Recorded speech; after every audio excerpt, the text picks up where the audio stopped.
Assalamualaikum Pak Arsyad. Waalaikumsalam warahmatullahi wabarakatuh. Ya, Pak Arsyad, kalau tidak salah kloter 1 sudah tiba di Jeddah hari ini. Bagaimana kondisi di sana Pak, jemaah haji kita Pak? Betul, kloter 1 UPG dari embarkasi Ujung Pandang atau embarkasi Makassar sudah datang pada pukul 12.30 dan alhamdulillah ya selamat semuanya. Dan mungkin kondisi suasana aja yang agak panas ya, karena beberapa hari ini cuaca udara lumayan sangat panas sekali ya. Bahkan diperkirakan dalam 2 minggu ke depan itu pada angka 42 sampai 45 derajat Celcius.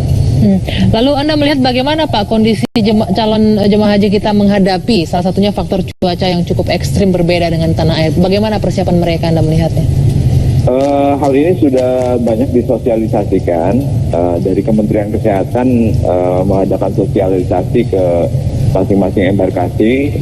Kita juga pada saat pelatihan khususnya petugas kloter, kita sampaikan juga pada mereka bahwa cuaca pada tahun ini bisa dibilang agak ekstrim ya, karena kemarin pun kita mendapatkan cuaca itu sampai 49 di Mekah. Ya. 49 ya. Baik. Dan alhamdulillah hari ini sih 43 sampai 44 derajat Celcius. Baik, Pak Arsyad Hidayat, mudah-mudahan semua bisa berjalan dengan lancar dan juga proses penjalanan ibadah haji ya, pelaksanaan ibadah haji nanti di sana bisa berjalan lancar, tidak terganggu dengan sesuatu apapun. Terima kasih Pak Arsyad, selamat bertugas kembali. Assalamualaikum warahmatullahi wabarakatuh. Ya, kita akan kembali dengan beragam informasi lainnya sesaat lagi di Kabar Petang.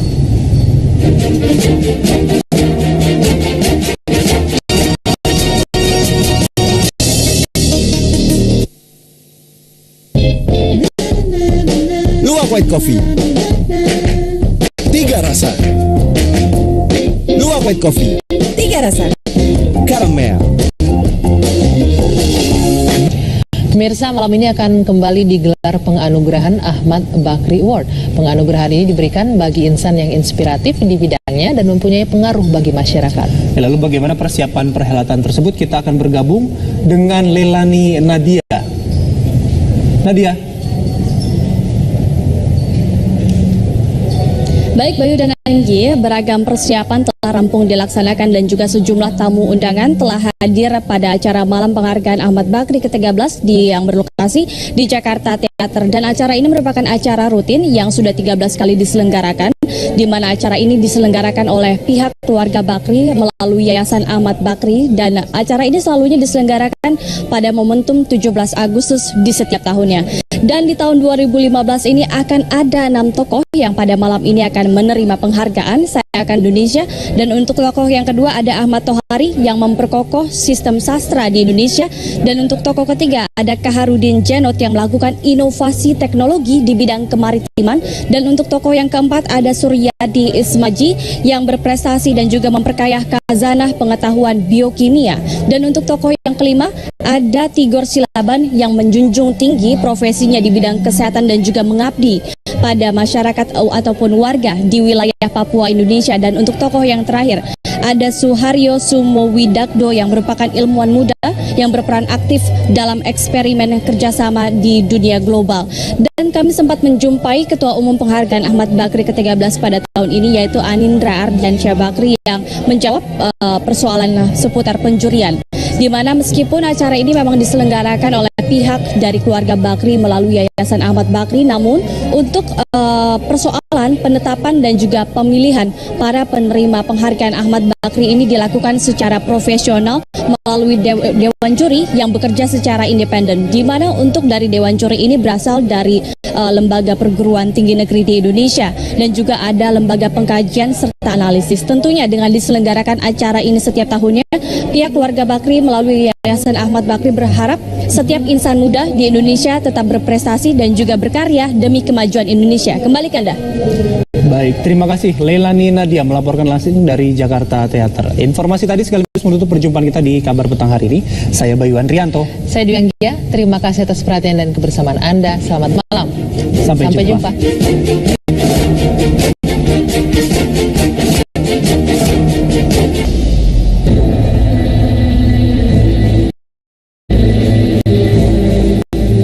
Relokasi Kampung Pulau memasuki hari kedua.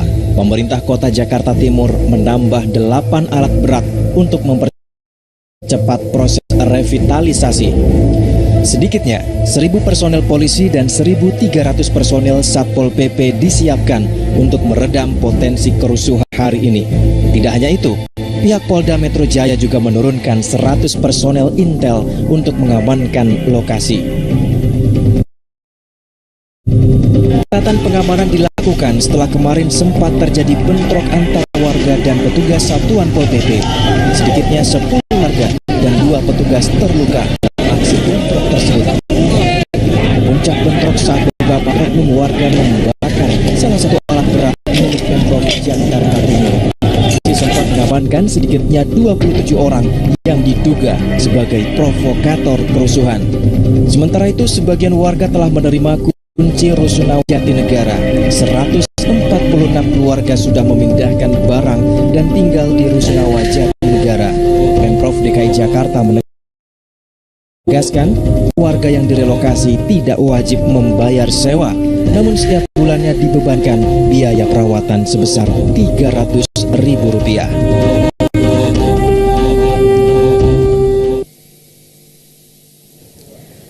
Selamat malam pemirsa, Meja Bundar kembali hadir menjumpai Anda bersama saya Feni Anastasi. Upaya tegas dari pemerintah Provinsi DKI Jakarta untuk menertibkan bangunan liar di sepanjang Kali Ciliwung, terutama di Kampung Pulau, Kampung Melayu, Jakarta Timur, kembali mendapat perlawanan seperti yang Anda saksikan. Kemarin juga sempat terjadi kericuhan dan memang hingga saat ini, hingga tadi pagi, pembongkaran masih terus dilakukan dan tuntutan warga utamanya untuk diberikan ganti rugi terhadap bangunan yang selama ini mereka tempati. Inilah yang menjadi biang dari sengkarut permasalahan tersebut. Sebenarnya yang masih menggajal hingga hari ini bagi warga dalam permasalahan ini, bersama saya sudah ada Ibu Saripah. Selamat malam Bu Saripah. Ibu Saripah merupakan salah seorang warga di Kampung Pulau, Ibu ya. Iya. Bagaimana sebenarnya keseharian dan bagaimana berapa lama Ibu sudah tinggal di Kampung Pulau ya? Bagaimana sikapnya juga mengenai pembongkaran ini? Kita akan liputannya berikut ini.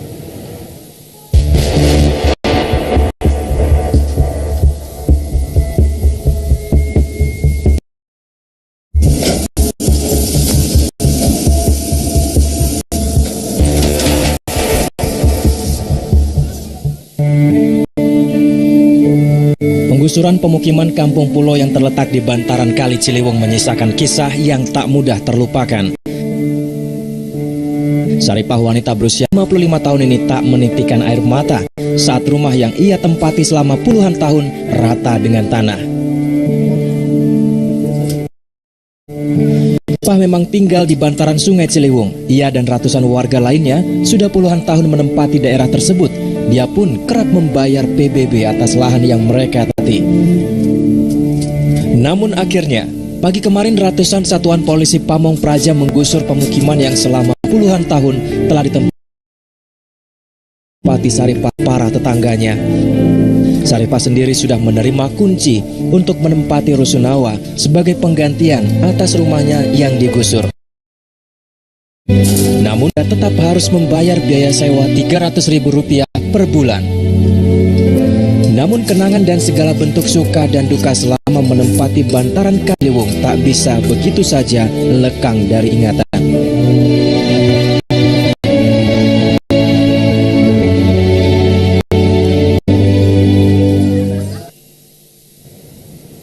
Ibu Saripah sudah bersama saya. Ibu Saripah, kalau kita lihat dari informasi tadi, rumah Ibu rata dengan tanah. Iya. Kemarin sudah dibongkar ya, bukan hari ini ya? Bukan, kemarin. Jam 4 sore. Jam 4 sore. Ibu sudah berapa lama tinggal di tempat ini? 55 tahun. 55 tahun? Iya. Sejak Ibu berusia berapa itu? Dari lahir sampai Dari lahir sampai sekarang? Iya. Jadi memang dari orang tua Ibu Saripah sudah tinggal di sini dulu? Iya.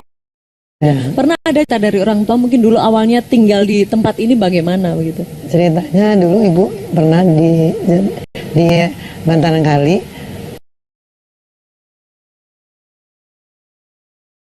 Asal itu kebun.